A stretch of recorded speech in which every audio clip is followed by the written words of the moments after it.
ഇത് നമ്മൾ ഒരു കറിയായിട്ട് ഉണ്ടാക്കാൻ വേണ്ടിയിട്ട് പോകുന്നത്.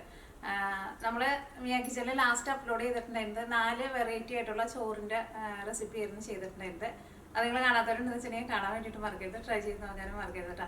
പിന്നെ അതിന് മുമ്പ് നമ്മൾ ചെയ്തിട്ടുണ്ടായിരുന്നത് ഒരു ഏത്തപ്പഴം വെച്ചിട്ട് ഉണ്ണിയപ്പം പോലെ ഒരു സ്നാക്ക് റെസിപ്പി ചെയ്തിട്ടുണ്ടായിരുന്നു. അതായിരുന്നാൽ നല്ല ടേസ്റ്റാണ്. റെഡി ആക്കിയിട്ട് എടുക്കാൻ വേണ്ടിയിട്ട് ഒട്ടും പാടില്ല. അത് ഉണ്ണിയപ്പത്തിൻ്റെ അച്ഛനുണ്ടെന്ന് വെച്ചിട്ടുണ്ടെങ്കിൽ അതിനകത്ത് വെച്ചിട്ട് റെഡി ആക്കിയിട്ട് എടുക്കുക. അല്ലെങ്കിൽ ചീഞ്ഞട്ടിയിൽ കൊരി വെച്ചിട്ട് അങ്ങനെ വേണമെന്ന് വെച്ചിട്ടുണ്ടെങ്കിൽ അങ്ങനെ റെഡി ആക്കിയിട്ട് എടുക്കുക. ഭയങ്കര ടേസ്റ്റാണ്. അത് എത്ര ദിവസം ഇരുന്നാലും അത് ഹാർഡാവുകയില്ല, ഒരാഴ്ച വരെ അത് കേടുവരാണ്ടിരിക്കുകയും ചെയ്യും. അപ്പോൾ ഇന്നത്തെ നമ്മുടെ കുമ്പളങ്ങ കറി, സാധാരണ നമ്മുടെ വീടുകളിലേക്ക് മിക്കപ്പോഴും കുമ്പളങ്ങ കറി വയ്ക്കാറുണ്ട്. പക്ഷേ നമ്മൾ ഒരു വെറൈറ്റി ആയിട്ടുള്ള ഒരു കുമ്പളങ്ങ കറിയാണ് ഉണ്ടാക്കുന്നത്. നമ്മുടെ ഒരു ഇറച്ചിക്കറിയുടെ ടേസ്റ്റുള്ള ഒരു കുമ്പളങ്ങ കറി. അപ്പോൾ അതിലേക്ക് നമുക്ക് ഫസ്റ്റ് തേങ്ങ വറുത്തെടുക്കണം. അപ്പോൾ ഞാൻ ഓൾറെഡി സാധനങ്ങളൊക്കെ ഞാനിവിടെ കട്ട് ചെയ്ത് വെച്ചിട്ടുണ്ട്. സാധനങ്ങൾ എന്തൊക്കെയാണെന്നുള്ളത് ഫസ്റ്റ് പറയാം, അത് കഴിഞ്ഞിട്ട് നമുക്ക് തേങ്ങ വറുത്തെടുക്കാം. ഇതാ ഇത്രയ്ക്ക് കുമ്പളങ്ങ എടുത്തിട്ടുണ്ട്. കുമ്പളങ്ങയുടെ കഷ്ണങ്ങൾ ഒരുപാട് ചെറുതായിട്ട് കട്ട് ചെയ്യരുത്. അതാ ഇതേപോലെ കുറച്ച് വലുതായിട്ട് വേണം കേട്ടോ കട്ട് ചെയ്യാൻ വേണ്ടിയിട്ട്. അപ്പോൾ അതാ ഇത്രയ്ക്ക് കുമ്പളങ്ങ എടുത്തിട്ടുണ്ട്. ഒരു ചെറിയ കഷ്ണം കുമ്പളങ്ങ, എനിക്ക് തോന്നുന്നു ഇതൊരു 1/2 കിലോ കുമ്പളങ്ങ ഉണ്ടാവും. പിന്നെ കറി ആക്കുമ്പോൾ ചേർക്കാൻ വേണ്ടിയിട്ട് ഇതാ ഒരു ചെറിയൊരു സവള അല്ലെങ്കിൽ ഒരു മീഡിയം സവളയുടെ ഒരു പകുതി നല്ല കനം കുറച്ചിട്ട് സ്ലൈസ് ചെയ്തെടുത്തിട്ടുണ്ട്. പിന്നെ ഒരു വലിയ കഷ്ണം ഇഞ്ചി ചതച്ചെടുത്തിട്ടുണ്ട്. ഇഞ്ചി അത്യാവശ്യം നന്നായിട്ട് ചേർക്കണം കേട്ടോ, കാരണം ഇത് നമ്മളൊരു ഇറച്ചിക്കറിയുടെ ഒരു ടേസ്റ്റിലാണല്ലോ ഉണ്ടാക്കുന്നത്. അപ്പോൾ ഇഞ്ചി കുറച്ച് നന്നായിട്ട് ചേർക്കാം. പിന്നെ കറിവേപ്പില എടുത്തിട്ടുണ്ട്, 2 പച്ചമുളക് എടുത്തിട്ടുണ്ട്. ഇനി ഇതിലേക്ക് നമ്മൾ മുളക് പൊടിയും കൂടിയിട്ട് ചേർക്കുന്നുണ്ട് തേങ്ങ വറുത്തിട്ട് എടുക്കുമ്പോൾ. അപ്പോൾ പച്ചമുളക് അതനുസരിച്ചിട്ട് ചേർത്താൽ മതി. പിന്നെ തേങ്ങ നോക്കിയേ, ഒരു തേങ്ങയുടെ ഒരു 1/4 ഭാഗമാണ് എടുത്തേക്കുന്നത്. ഇതാ ഇത് തേങ്ങക്കൊത്തായിരുന്നു. വന്നിട്ട് ഞാൻ കഴിഞ്ഞ ദിവസം തേങ്ങ വെട്ടിയപ്പോൾ അത് തേങ്ങക്കൊത്തായിട്ട് വന്നു. നമ്മുടെ അപ്പം ഉണ്ടാക്കാൻ വേണ്ടിയിട്ട് തേങ്ങ വെട്ടിയിട്ടുണ്ടായിരുന്നില്ലേ, അത് ഞാൻ പറഞ്ഞില്ലേ തേങ്ങക്കൊത്തായിട്ട് വന്നു. അപ്പോൾ ഞാൻ അത് മിക്സിയിലിട്ടിട്ട് ഒന്ന് കറക്കിയിട്ട് എടുത്തതാണ്. അതിൻ്റെ ആ കറുത്ത ഭാഗം ഞാൻ കളഞ്ഞിട്ടുണ്ടായിരുന്നു. അപ്പോൾ അതുകൊണ്ട് തന്നെ നല്ല വെള്ള കളറായിട്ട് കിട്ടിയിട്ടുണ്ട്. അപ്പോൾ ഇത്രയ്ക്ക് തേങ്ങ എടുക്കാം.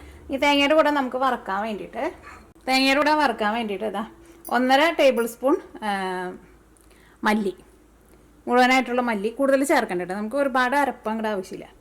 അതേപോലെ തന്നെ 3/4 ടേബിൾ സ്പൂൺ വലിയ ജീരകം, പിന്നെ 2 ഏലക്കായ, അതേപോലെ തക്കോലം. ഇത് കുഞ്ഞ് തക്കോലം കേട്ടോ, വലിയ തക്കോലൊക്കെ എന്ന് വെച്ചിട്ടുണ്ടെങ്കിൽ ഒരു പകുതി എടുത്താൽ മതി. പിന്നെ ഒരു ചെറിയ കഷ്ണം കറുകപ്പട്ട, ഇതായിരുന്നാലും അധികം കനമൊന്നുമില്ലാതെ ഒരു ചെറിയ കഷ്ണം കറുകപ്പട്ട, കാരണം ഈ മസാലകളുടെ ടേസ്റ്റ് കൊണ്ട് മുന്നിട്ട് നിൽക്കരുത്. പിന്നെ ഒരു 6 കറിയാമ്പൂ. അപ്പോൾ ഇത്രയും സാധനങ്ങൾ ചേർത്തിട്ടാണ്. പിന്നെ ഇതിലേക്ക് നമുക്ക് കുറച്ച് മഞ്ഞൾപ്പൊടിയും ചേർക്കണം, കുറച്ച് മുളക് പൊടിയും ചേർക്കണം. നമുക്ക് തേങ്ങ വറുക്കുന്ന സമയത്ത് ചേർക്കാം. അല്ലെങ്കിൽ മുഴുവനായിട്ടുള്ള മുളക് ഉണ്ടെന്ന് വെച്ചാൽ മുഴുവനായിട്ടുള്ള മുളക് നിങ്ങൾ ചേർത്തോട്ടെ. അപ്പോൾ ഞാൻ മുളക് പൊടിയാണ് ചേർക്കുന്നത്. നമുക്ക് ഇത്രയ്ക്ക് സാധനങ്ങൾ പിന്നെ വേറെ സാധനം കൂടി ആവശ്യമുണ്ട് കേട്ടോ. ഈ കറിക്ക് നമ്മൾ പുളിക്ക് വേണ്ടിയിട്ട് വാളംപുളി പാത്രം കണ്ടിട്ട് പേടിക്കണ്ട. ഞാൻ ഒരു നെല്ലിക്കയുടെ വലുപ്പത്തിലുള്ള വാളംപുളി എടുത്തിട്ട് നല്ല ചൂടുവെള്ളത്തിൽ കുതിരാൻ വേണ്ടിയിട്ട് വെച്ചേക്കുന്നത്. അത് ഞാൻ ചേർക്കുമ്പോൾ കാണിക്കാം. അപ്പോൾ ഫസ്റ്റ് നമുക്ക് തേങ്ങ വറുത്തെടുക്കാം. അപ്പോൾ തേങ്ങ വറുത്തെടുക്കാൻ വേണ്ടിയിട്ട് നമുക്കൊരു പാൻ വെച്ചിട്ട് ചൂടാക്കാം. അപ്പോൾ ഇതിലേക്ക് ഫസ്റ്റ് നമ്മൾ മുഴുവനായിട്ട് വെച്ചേക്കുന്ന മസാലകളുണ്ടല്ലോ അത് ചേർക്കാം. അപ്പോൾ ഉണക്കമുളകായിട്ടാണ് ചേർക്കണമെന്ന് വെച്ചിട്ടുണ്ടെങ്കിൽ ഇതിൻ്റെ ഒപ്പം തന്നെ ഉണക്കമുളക് ചേർക്കുക, നിങ്ങളുടെ എരിവിനനുസരിച്ചിട്ട് ചേർക്കുക. പൊടി ആയതുകൊണ്ട് നമ്മളിപ്പോൾ ചേർക്കണില്ല, ഇപ്പോൾ ചേർത്തിട്ടുണ്ടെന്ന് വെച്ചിട്ടുണ്ടെങ്കിൽ അത് പുക കയറും. അപ്പോൾ നമുക്കിതെല്ലാം കൂടിയിട്ട് ഒരുമിച്ചിടാം. നന്നായിട്ടൊന്ന് ചൂടാവട്ടെ. അപ്പോൾ ഈ മസാലകളൊക്കെ എടുക്കുമ്പോൾ പ്രത്യേകം ശ്രദ്ധിക്കുക, കാരണം കുമ്പളങ്ങ ഒന്നാമത്തേനും ഭയങ്കര സോഫ്റ്റാണ്. അപ്പോൾ അതിനകത്ത് തന്നെ ഒരുപാട് മസാല ചേർത്തിട്ടുണ്ടെങ്കിൽ ടേസ്റ്റ് ഉണ്ടാവില്ല കേട്ടോ. ഇത് ജീരകമൊക്കെ പൊട്ടി തുടങ്ങിയിട്ടുണ്ട്. നമ്മുടെ മസാല ഇരുന്നാലും നന്നായിട്ട് ചൂടായിട്ടുണ്ട്. ഇനി ഇതിലേക്ക് നമുക്ക് തേങ്ങ ചേർക്കാം.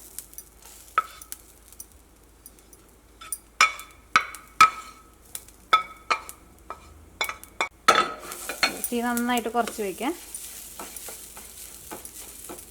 അപ്പോൾ നിങ്ങളുടെ അടുത്ത് തേങ്ങ ചിരവാൻ വേണ്ടിയിട്ട് ചിരവിയില്ലാന്ന് വെച്ചിട്ടുണ്ടെങ്കിൽ ഇതേപോലെ തേങ്ങ കൊത്തിയെടുത്താൽ മതി. തേങ്ങ കൊത്തിയെടുക്കാൻ വേണ്ടിയിട്ട് സാധാരണ നമ്മളിവിടെ കടയിൽ നിന്ന് വാങ്ങുമ്പോൾ നമുക്ക് അത്രയ്ക്ക് ഫ്രഷ് ആയിട്ടുള്ള തേങ്ങയല്ലല്ലോ കിട്ടണത്, കാരണം ഒന്ന് ഉണങ്ങിയിട്ടുണ്ടാവും. അപ്പോൾ അതുകൊണ്ട് തന്നെ അത് പെട്ടെന്ന് കൊത്തിയെടുക്കാനും നല്ല എളുപ്പമായിരിക്കും. നാട്ടിലേക്ക് ഞാൻ ചെല്ലുമ്പോൾ തേങ്ങ കൊത്താൻ വേണ്ടിയിട്ട് നോക്കുമ്പോൾ, കാരണം നമ്മൾ അപ്പം തന്നെ പൊതിച്ചെടുക്കുന്ന തേങ്ങ ആയിരിക്കുമല്ലോ, അപ്പോൾ കൊത്തിയെടുക്കാൻ വേണ്ടിയിട്ട് ഭയങ്കര പാടായിരിക്കും. അങ്ങനത്തെ തേങ്ങ നമ്മൾ തലേദിവസം വെട്ടി ഫ്രിഡ്ജിൽ വെച്ചിട്ടുണ്ടെങ്കിൽ പിറ്റേ ദിവസത്തേക്ക് പെട്ടെന്ന് കൊത്തിയെടുക്കാം. മുകളിലെ കറുത്ത കളറുണ്ടല്ലോ, അത് വേണമെന്ന് വെച്ചിട്ടുണ്ടെങ്കിൽ ഞങ്ങൾ കളയാം. എനിക്കത് കളയുന്നത് ഇഷ്ടം. അല്ലാണ്ട് തേങ്ങ നമ്മൾ മിക്സിയിലിട്ടിട്ട് ഇതേപോലെ ഇങ്ങനെ കറക്കിയിട്ട് എടുക്കുമ്പോൾ ഒരു വേറെ കളറായിരിക്കും, കാണാനൊരു ഭംഗി ഉണ്ടാവില്ല. അപ്പോൾ നമ്മുടെ തേങ്ങ നന്നായിട്ടൊന്ന് മൊരിഞ്ഞ് വരട്ടെ. അപ്പോൾ തേങ്ങ മൊരിയാൻ വേണ്ടിയിട്ട് നമുക്കിതിലേക്ക് കുറച്ച് വെളിച്ചെണ്ണയും കൂടിയിട്ട് ചേർത്ത് കൊടുക്കാം. തീ കൂട്ടി വയ്ക്കരുത് കേട്ടോ, തേങ്ങ വറുത്തിട്ട് എടുക്കുമ്പോൾ അതാണ് പ്രത്യേകം ശ്രദ്ധിക്കേണ്ടത്. അപ്പോൾ ഇതിലേക്ക് നമുക്ക് കുറച്ച് വെളിച്ചെണ്ണ ചേർക്കാം.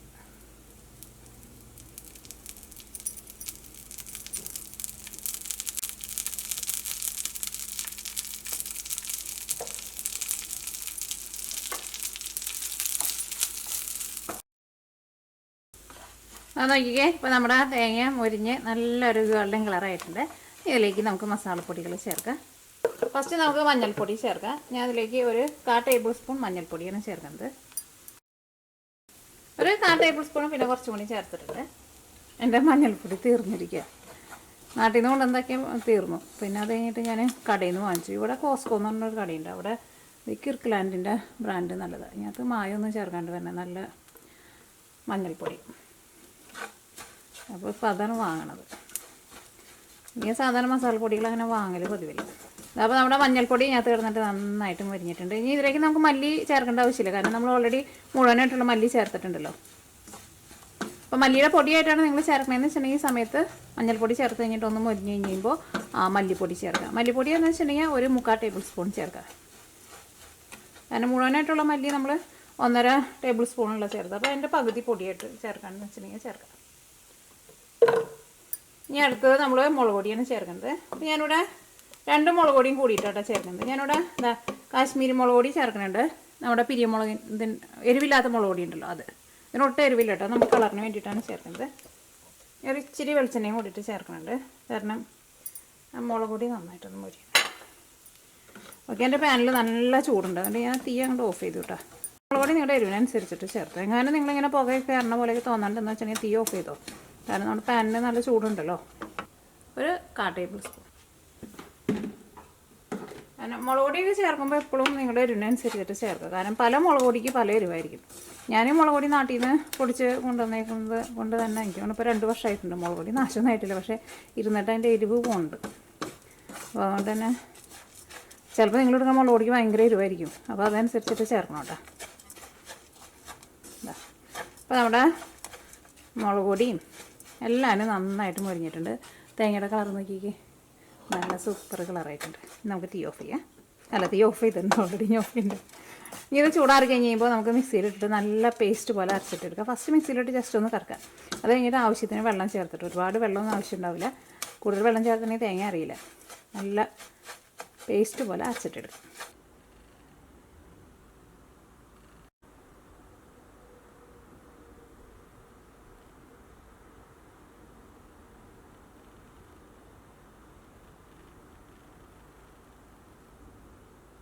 അപ്പോൾ നമുക്ക് ഈ കറിയിലേക്ക് പുളി വേണമെന്ന് പറയില്ല. അപ്പോൾ അതാ നോക്കിക്കേ, ഞാൻ ഇത്രയ്ക്ക് പുളിയാണ് എടുത്തേക്കുന്നത്. പുളി ഒരുപാട് നമുക്ക് ആവശ്യമില്ല കേട്ടോ. അതാ ഇത്രയ്ക്ക് പുളിയാണ് എടുത്തേക്കുന്നത്. ഇത് നമുക്ക് കുറച്ച് വെള്ളത്തിലൊന്ന് പിഴിഞ്ഞെടുക്കാം. പ്രത്യേകം ശ്രദ്ധിക്കുക, ഒരുപാട് പുളി ചേർക്കരുത് കേട്ടോ, ഇവിടെ കറിക്ക് ടേസ്റ്റ് ഉണ്ടാവില്ല. നിങ്ങൾ കടയിൽ നിന്ന് വാങ്ങുമ്പോൾ നല്ല പേസ്റ്റ് പോലെ ഇരിക്കുന്ന പുളിയൊക്കെ എന്ന് വെച്ചിട്ടുണ്ടെങ്കിൽ ഇതിൻ്റെ ഒരു 3/4 ഭാഗം ചേർത്താൽ മതി. ഇതിനകത്ത് നോക്കിയാൽ നമുക്ക് ഇത്രയ്ക്ക് കൊറ്റം കിട്ടിയിട്ടുണ്ട്. അതിനെ കൊറ്റം എന്നല്ലേ പറയണേ. അല്ലേ, ചിലത് ഫുള്ള് ഇതായിരിക്കും, പേസ്റ്റ് പോലെ ഇരിക്കുന്നത് കൊണ്ട് ഫുള്ള് അലിയും, അപ്പോൾ പുളി കൂടും. അപ്പോൾ ഇത് നമ്മൾ കറി റെഡിയാക്കാൻ വേണ്ടിയിട്ട് പോകണം. അപ്പോൾ ഞാനിവിടെ മൺചട്ടിയിലോട്ട് വയ്ക്കുന്നത്. നിങ്ങൾക്ക് മൺചട്ടിയിൽ വേണമെങ്കിൽ മൺചട്ടിയിൽ വയ്ക്കാം. ഇതാണ്ട് വെളിച്ചെണ്ണ, ഇത് വെളിച്ചെണ്ണ കേട്ടോ, ഇവിടെ തണുപ്പായതുകൊണ്ട് വെളിച്ചെണ്ണ അങ്ങനെ ഇരിക്കണേ. അപ്പോൾ തേങ്ങ ഞാൻ നല്ല പേസ്റ്റ് പോലെ അരച്ചെടുത്തിട്ടുണ്ട്. അപ്പോൾ വെളിച്ചെണ്ണ നന്നായിട്ട് ചൂടായിട്ടുണ്ട്. ഫസ്റ്റ് നമുക്ക് കടുക് പൊട്ടിക്കുക. ഒരു നുള്ള് ഉലുവയും കൂടിയിട്ട് ചേർക്കുന്നുണ്ട്. ഒരു നുള്ളല്ല, ഒരു നുള്ളു കൂടി ചേർക്കാം. ഒരു 2 നുള്ള് ഉലുവയും ചേർത്തിട്ടുണ്ട്. ഉലുവ കുറേ ചേർക്കണ്ട, ഒരു 2 നുള്ളു ഉലുവ.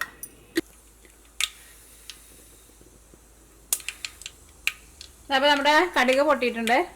ഇനി ഇതിലേക്ക് മൺചട്ടി ആയതുകൊണ്ട് പുക വരുന്നുണ്ട്, പക്ഷേ ഞാൻ തീ കുറച്ചെന്ന് വെച്ചേക്കുന്നത്.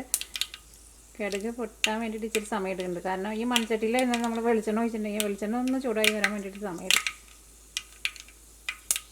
ഓക്കെ, ഇപ്പോൾ കടുക് പൊട്ടിയിട്ടുണ്ട്. ഇനി ഇതിലേക്ക് നമ്മൾ കട്ട് ചെയ്ത് വെച്ചേക്കുന്ന സവോള, ഇഞ്ചി, പച്ചമുളക് ചേർക്കാം.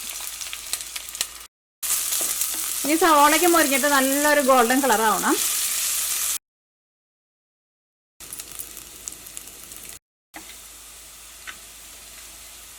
ഞാൻ നോക്കിയേ, ഇപ്പോൾ നമ്മുടെ സവാളയ്ക്ക് മുരിഞ്ഞ് നല്ലൊരു ഗോൾഡൻ കളറായിട്ടുണ്ട്. ഇനി നമ്മളിതിലേക്ക് അരപ്പല്ല കേട്ടോ ചേർക്കേണ്ടത്. ഫസ്റ്റ് നമുക്ക് നമ്മുടെ പുളി പിഴിഞ്ഞ് വെച്ചേക്കണ വെള്ളം ഉണ്ടല്ലോ, അത് ചേർക്കാം. അതിനകത്ത് നമ്മൾ കുമ്പളങ്ങ ഇട്ടിട്ട് ഒന്ന് തിളപ്പിച്ച് കഴിഞ്ഞിട്ട് വേണം നമുക്ക് അരപ്പ് ചേർക്കാൻ വേണ്ടിയിട്ട്. നമ്മുടെ കുമ്പളങ്ങ ഉടഞ്ഞു പോകാണ്ടിരിക്കാൻ വേണ്ടിയിട്ടാണ് നമ്മളിങ്ങനെ ചെയ്യുന്നത്. അപ്പോൾ ഇതിലേക്ക് നമ്മൾ ആ പുളി പിഴിഞ്ഞ് വെച്ചേക്കണ വെള്ളം ചേർക്കാണ്. ഓക്കെ, ഈ നന്നായിട്ട് കൂട്ടി വയ്ക്കുക. ഇനി ഇതിലേക്ക് കുമ്പളങ്ങ ചേർക്കാം.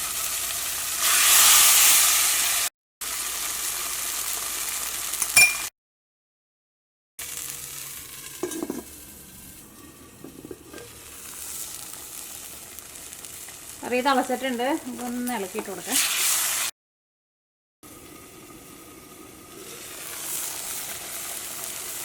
നോക്കിയേ, ഇപ്പോൾ നമ്മുടെ കറി നല്ലൊരു തള വന്നിട്ടുണ്ട്. ഇനി നമുക്കിതിലേക്ക് അരച്ച് ചേർക്കാം. നമുക്ക് മിക്സിയുടെ ജാറിൽ കുറച്ച് വെള്ളം കൂടി ചേർത്തിട്ട് കുറച്ച് വെള്ളം കൂടി ചേർക്കാം. ഞാനിവിടെ അടുപ്പത്ത് വെള്ളം തിളപ്പിക്കാൻ വേണ്ടിയിട്ട് വെച്ചിട്ടുണ്ട്. നമുക്ക് തിളച്ച വെള്ളം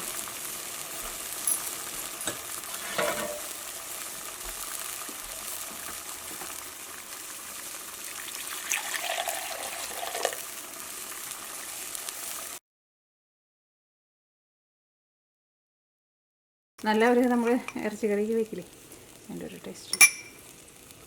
അപ്പോൾ കറി നന്നായിട്ട് തിളച്ച് കഴിയുമ്പോൾ പിന്നെ നമുക്കൊരു മീഡിയം ഫ്ലെയിമിൽ വയ്ക്കാം. കാരണം എന്ത് കറി വയ്ക്കുമ്പോഴും ഒരു ചെറിയ തീയിൽ കിടന്ന് വെന്ത് വരുമ്പോൾ നല്ല ടേസ്റ്റ് ആയിരിക്കും. പ്രത്യേകിച്ച് നമ്മൾ തേങ്ങ അരച്ച് വയ്ക്കുന്ന കറികളിലേക്ക്. അപ്പോൾ ആ ചെറിയ തീയിൽ കിടന്ന് വേകുമ്പോഴാണ് ആ തേങ്ങയൊക്കെ കൂടിയിട്ട് അതിൻ്റെ കൂടെ കിടന്നിട്ട് നന്നായിട്ട് വെന്ത് ആ കറിയിലെ ഓയിലൊക്കെ നന്നായിട്ടൊന്ന് തെളിഞ്ഞ് വരും. ഒരു പൊട്ടിക്കും കൂടി വെള്ളം വേണം. അപ്പോൾ ഞാനൊരു ഇച്ചിരി കൂടി വെള്ളം ചേർക്കുന്നുണ്ട്. അപ്പോൾ ഇത് നമുക്ക് മൂടി വയ്ക്കാം. കറി നന്നായിട്ട് തിളച്ച് കഴിഞ്ഞ് കഴിയുമ്പോൾ ചെറിയ തീയിൽ വയ്ക്കാം.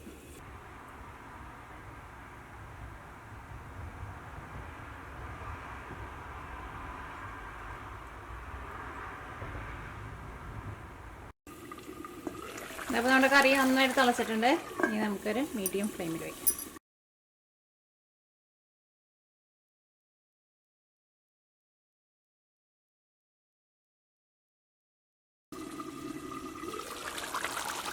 അപ്പോൾ നമ്മുടെ കറിയിലെ കഷ്ണങ്ങളൊക്കെ വെന്തിട്ടുണ്ട്. ഇനി ഞാൻ തീ ഓഫ് ചെയ്യാൻ വേണ്ടിയിട്ട് പോകട്ടെ. ഇതേപോലെ ഇങ്ങനെ ഒരുപാട് ഭയങ്കര ചാറിലെടുക്കരുത്. ഇതേപോലെ ഇങ്ങനെ എടുക്കണം കേട്ടോ. കുറച്ച് വെള്ളം ചേർക്കുമ്പോൾ ശ്രദ്ധിക്കുക. സമയമുണ്ടെന്ന് വെച്ചിട്ടുണ്ടെങ്കിൽ കുറച്ചുകൂടി നേരം നിങ്ങൾ വെച്ചോ. ചെറിയ തീയിൽ അങ്ങനെ ഇട്ടുന്നോട്ടെ.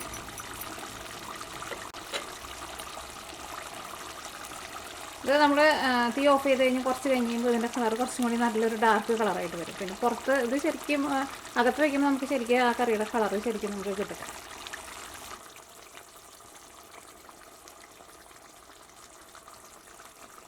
ഇത് നിങ്ങൾ ഫ്രിഡ്ജിലേക്ക് വെക്കരുത് കേട്ടോ ഈ കറി. ഇപ്പോൾ നിങ്ങൾ ഇന്ന് വെച്ച് കഴിഞ്ഞിട്ട് ബാക്കി ഉണ്ടാവുമെന്ന് വെച്ചിട്ടുണ്ടെങ്കിൽ കറി നന്നായിട്ടൊന്ന് തിളപ്പിച്ചിട്ട് അങ്ങനെ തന്നെ മൂടി വയ്ക്കുക. എന്നിട്ട് പിറ്റേ ദിവസത്തേക്ക് എടുക്കുക. പിന്നെ പിറ്റേ ദിവസത്തേക്ക് എടുത്ത് കഴിഞ്ഞിട്ട് ബാക്കി ഉണ്ടെന്ന് വെച്ച് കഴിഞ്ഞാൽ ചിലപ്പോൾ കറിയിൽ ചാറ് കുറവാണെന്ന് വെച്ചിട്ടുണ്ടെങ്കിൽ കുറച്ചും കൂടി വെള്ളം ചേർത്തിട്ട് നന്നായിട്ട് തിളപ്പിച്ചിട്ട് അങ്ങനെ തന്നെ മൂടി വെച്ചേക്കുക. അതിൻ്റെ ഈ ആവി വെള്ളം ഉണ്ടാവും, ആവി ഉണ്ടാവുമല്ലോ, അത് പോകാൻ വേണ്ടിയിട്ട് ചില പറയാറുണ്ട് ഒന്ന് തുറന്നു വയ്ക്കുന്നത്. പക്ഷേ ഞാൻ തുറന്നു വയ്ക്കാറില്ല. ഞാൻ മൂടി അങ്ങനെ തന്നെ വെക്കും. പിന്നെ അതിനകത്ത് സ്പൂണൊന്നിട്ട് ഇളക്കരുത്. അങ്ങനെ നമ്മൾ വെച്ചിരുന്നിട്ടുണ്ടെന്ന് വെച്ചിട്ടുണ്ടെങ്കിൽ ഒരു 4 ഇവിടേക്കെന്ന് വെച്ചാൽ ഒരാഴ്ച വരെ കേട് വരാണ്ടിരിക്കും. നാട്ടിലേക്കെന്ന് വെച്ചിട്ടുണ്ടെങ്കിൽ ഒരു 3-4 ദിവസം വരെ ഒരു കേട് വരാണ്ടിരിക്കും. അപ്പോൾ നമുക്കൊന്ന് കഴിച്ച് നോക്കാം, ടേസ്റ്റ് നോക്കാം. എനിക്ക് ഇങ്ങനത്തെ കറികൾ ഭയങ്കര ഇഷ്ടമാണ്. പ്രത്യേകിച്ച് ഇതേപോലെ ഇങ്ങനെ തേങ്ങ വറുത്തിട്ട് വെക്കുന്ന കറികൾ എനിക്ക് നല്ല ഇഷ്ടം. കുമ്പളങ്ങയ്ക്ക് നല്ല ചൂടുണ്ട്. കുമ്പളങ്ങ നന്നായിട്ട് വെന്തിട്ടുണ്ട്. പക്ഷെ വെന്ത് ഉടഞ്ഞു പോയിട്ടില്ല കേട്ടോ.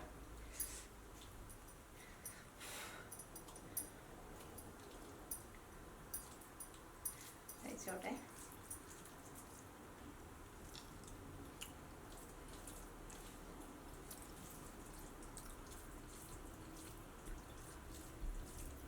എനിക്ക് നല്ല ടേസ്റ്റ് ഉണ്ട്. ഞാനൊന്നും പറയില്ല. നിങ്ങൾ ഉണ്ടാക്കി നോക്കാം. ഉണ്ടാക്കി നോക്കിയിട്ട് ടേസ്റ്റ് പറയാം. നല്ല രസമുണ്ട് കഴിക്കാൻ. നല്ല രസം.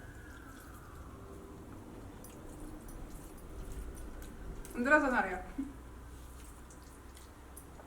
നമ്മളത് മൺചട്ടിയിൽ വെച്ചേക്കുന്നതുകൊണ്ട് തന്നെ നാളേക്ക് ഇരിക്കുമ്പോൾ പിന്നെ കറിയുടെ ടേസ്റ്റ് പറയണ്ട. നല്ല സൂപ്പർ ടേസ്റ്റ്, ഒന്നുകൂടി ടേസ്റ്റ് കൂടും. നല്ല രസമായിട്ടുണ്ട് കറി. ഞാൻ കറി ആദ്യമായിട്ട് വെച്ച് നോക്കാം എന്താട്ടാ. ഇവിടെ കുമ്പളങ്ങി ഇരിക്കണ്ടായിരുന്നു. അപ്പോൾ എനിക്ക് തോന്നി ഇതേപോലെ വെച്ചിട്ടുണ്ടെങ്കിൽ നല്ല ടേസ്റ്റ് ഉണ്ടാവും. അപ്പോൾ ഞാൻ വെച്ച് നോക്കി.